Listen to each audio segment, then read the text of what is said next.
Thank you for joining us here today.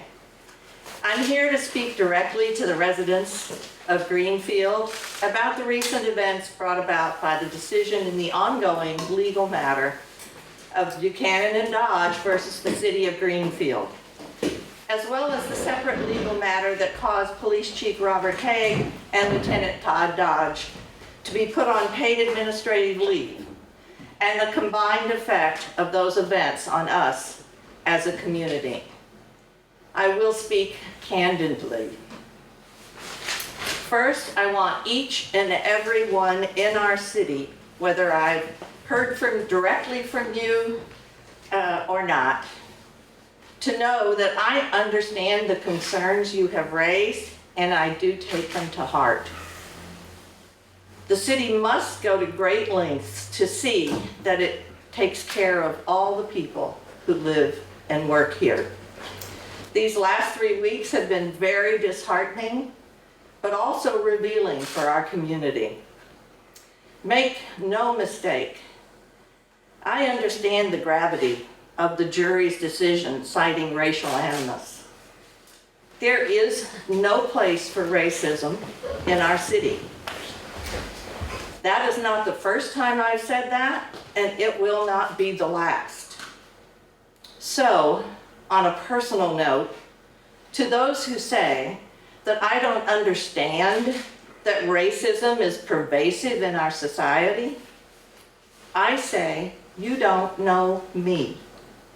You don't know my background, and you do not know what I've done in my life to fight racism. So let's take the time to know one another before we point fingers and accuse. In the last few years that I have come to know Chief Robert Haig and the women and men of the Greenfield Police Department, I know, and I know that most of the citizens of Greenfield know, that they do their jobs daily with professionalism and respect for the people that they encounter. So hearing the words racial animus as the basis of the jury award is not only painful for me, but for the women and men of the Greenfield Police Department and for Chief Haig. We cannot escape it. It is there, right in front of us. While I believe the city's police department under Chief Haig has made great progress in the last several years in its understanding of what it means to both achieve and practice racial justice for all of the people in our city, we clearly have more work to do. We cannot and we will not go backward. We can only move forward. So while I can't direct the course of the legal process, I can determine how best to ensure that the culture of the police department is not racially biased and help strengthen the department's resolve to foster racial justice and equity internally and externally. To that end, I am announcing today that I will officially seek an independent audit of the Greenfield Police Department. I do so with the full agreement of Acting Chief William Gordon and Chief Robert Haig. With racial bias, discrimination, and gender equity as the primary rationale, the audit will cover organizational structure and governance, operating policies and procedures, department culture, hiring and promotional practices, professional standards and accountability, budgeting, and planning. Our search will be done as a competitive bid process as required under Massachusetts general laws governing procurement. I invite the City Council to join me in making this a priority for our city. Now, Let me turn to the more legal aspects of this case, and I have learned more than I ever thought I would ever know about the law. For me, it's new every day. Municipal law is a different animal. And when you're in this position I'm in, I don't have the luxury of not listening to lawyers. The events leading to the case, Buchanan versus Dodge of Greenfield, occurred under the previous administration of Mayor William Martin. But regardless of when it occurred, as mayor, it is now my personal and professional responsibility to handle the outcome of the decision. I must do so carefully so as not to create any further liability for the city and its residents. So some of the details of the legal matter must remain confidential at this time. That said, I accept the decision of the jury as it stands now. I have no animosity toward retired Officer Buchanan. He felt he was discriminated against, and he had every right to his day in court. I wish him well in his retirement. Keep in mind, in a criminal case, a jury returns a verdict of either guilty or not guilty. This is not a criminal case. It is a civil case.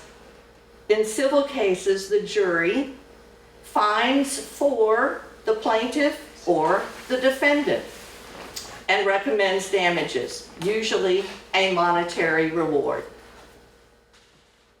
While I know it's hard for people to understand, returning a decision in this case is but one step in the legal process that this case will follow.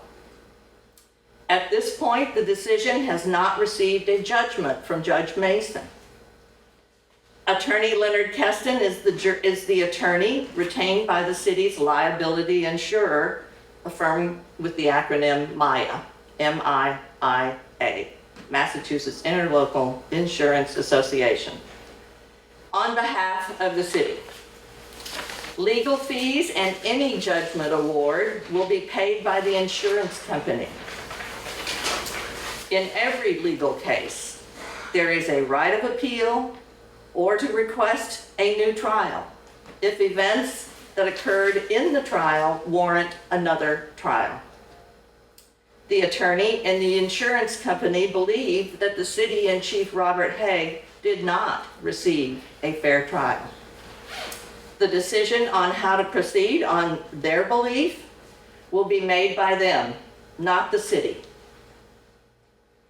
However, I do believe that the fundamental bedrock of justice in this country is that everyone receives a fair trial. Something I would also like to clarify about this case is that Patrick Buchanan and Lieutenant Dodge were tied together as co-plaintiffs. The jury heard their cases together, and both men had legal representation by separate attorneys. As a plaintiff in the case, Lieutenant Dodge was also seeking a monetary award from the jury. When the jury returned their decision in Lieutenant Dodge's case, they found in favor of the city of Greenfield. In other words, they did not believe his claim that the city had retaliated against him in violation of the Massachusetts whistleblower law. They did not believe that his claim that the city had retaliated against him in violation of the Massachusetts whistleblower law.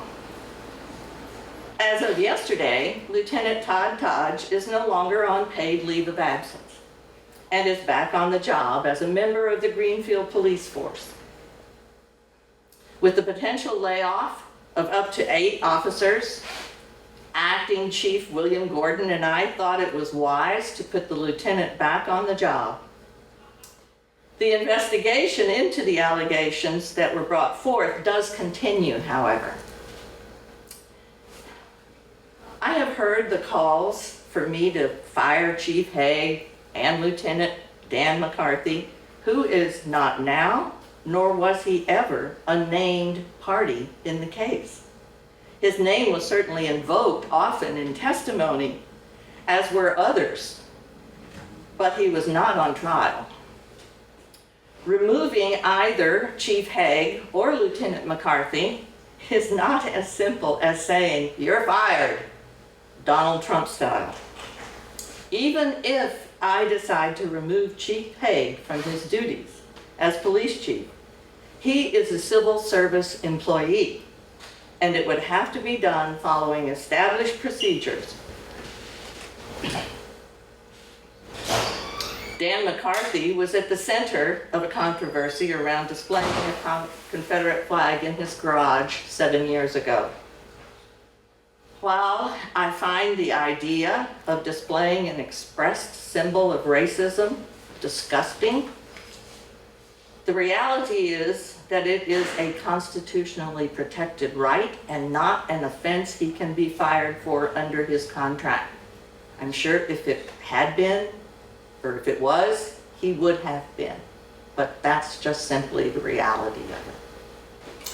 Additionally, he is a member of a union, and there are procedures that must be followed when officers don't live up to their sworn duties and may face some sort of discipline, up to and including being fired. And that's really all I have to say today. I'm happy to take a few questions. If there are questions I can answer, I will do it to the best of my abilities. And by that I mean if they're not part of a personnel issue or something about the legal case that I cannot reveal at this time, but I'll take questions. Hi. What does the timeline look like for the, independent investigation? So Well, it depends on which one you're talking about. If you're talking about the independent investigation on the charges that led up to the paid administrative leave for Haig and Dodge, I'm waiting for the paperwork from the investigator to sign, so I don't have the exact timeline on that. I expect to probably receive that today. He is from a firm in the Boston area, and I think he indicated to me in our conversation yesterday that they could begin very soon. That's about as close as we got to a timeline. Now, if you're talking about the audit, that'll be a little bit of a longer process. We have sought some advice on the RFP. There are many communities, one here in Massachusetts, there may be more. The city of Methuen, right? Holyoke is about to start an audit of its police department. Well, yes, I think maybe the whole city, but I'm not sure. Let's just say that. They're about to start an audit. Albany in New York in the last couple of years did an audit based primarily on racial bias. So it's something that's happening, and I do believe it's warranted for this police department, particularly at this time. So the RFP process is roughly 60 days, and I'm looking at a sample RFP right now that I'd like to probably work from. Talk me through the process that led into the decision-making process of putting Lieutenant Dodge on leave. Yeah. And I know I'm not supposed to put it over that little sensitive thing now. Thank you. Okay, say that again. Yeah, talk me through the process that went into the decision to put Lieutenant Dodge on leave in the first place. And Chief Robert Haig. To some extent, they could be seen as separate decisions. Well, they weren't separate decisions. The allegations that led to that involved both Chief Haig and Todd Dodge. So the process was simply to understand, I mean, it goes hand in hand with investigating those allegations. So we felt it best at the time to put them both on leave. And when I say we, I did so in consultation with Chief Haig, I'm sorry. Well, actually, he was involved. And Leonard Kesten, the attorney, and William Gordon, his deputy at the time. So that's really all I can say about the process. We did it, and here we are today. And I think I explained why Todd Dodge was brought back off of paid administrative leave, and I'm still discussing Chief Haig's status with the lawyers. I have a lot of lawyers. To be clear, the budget cut's completely unrelated to this investigation. The investigation, for sure. Yeah, I mean, those are, I don't even know if I want to call them parallel tracks. They just happen to be happening contemporaneously. Yeah. If the timing of it, if that's what you're asking, was when I put them on paid leave of absence was May 6th. The city council didn't vote their budget cuts until whatever, last week, 17th, maybe, 17th or 18th. Yeah. Any other questions?